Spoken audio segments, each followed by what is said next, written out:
So guys, let's discuss this question. Question is, if you are interested in how earnings of a company have fluctuated over time, it would be best to use bar diagram, time series graph, pie chart or a histogram.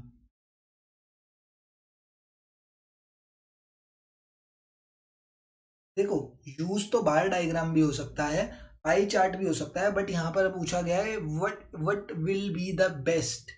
तो the best would be time series graph, क्योंकि time series graph में ना x axis पर ही क्या आ जाता है, time.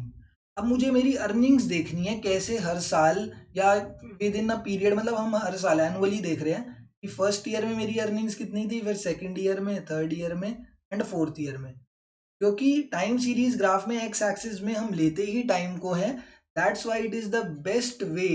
कि अब देखो, मुझे पता लग गया best way to represent the earnings of a company over a period of time. अब यहाँ पर मैंने क्या लिख दिया, इधर मैंने लिख दिया अर्निंग्स या profits of the company.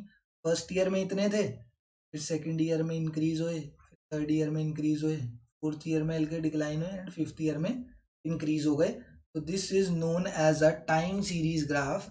And जब भी टाइम से रिलेटेड कुछ बात आ जाए ना, कि अगर हमें अपना डेटा कैसे दिखाना है according to a certain period of time, कि इस टाइम पीरियड के बाद की हर साल का दिखाना हो कि हर साल क्या फ्लक्चुएशन आया, या हर वीक में क्या फ्लक्चुएशन आ रहा है, हर पर डे फ्लक्चुएशन कैसा है, तो वो हम किसके थ्रू दिखाना सबसे बेस्ट रहेगा, टाइम सीरीज ग्राफ के थ्रू दिखाना सबसे बेस्ट रहेगा। बिकॉज इसके तो एक्स एक्सिस पर ही टाइम आता है, वाई एक्सिस पर तुम्हें जो लेना है वो ले लो। यहाँ पर वाई एक्सिस पर हमें क्या लेना था, क्वेश्चन में क्या बोला था, अर्निंग्स थी। कोई भी डेटा हो वाई एक्सिस पर तो वो आ जाएगा, एंड एक्स एक्सिस पर हमारा टाइम आ ही गया।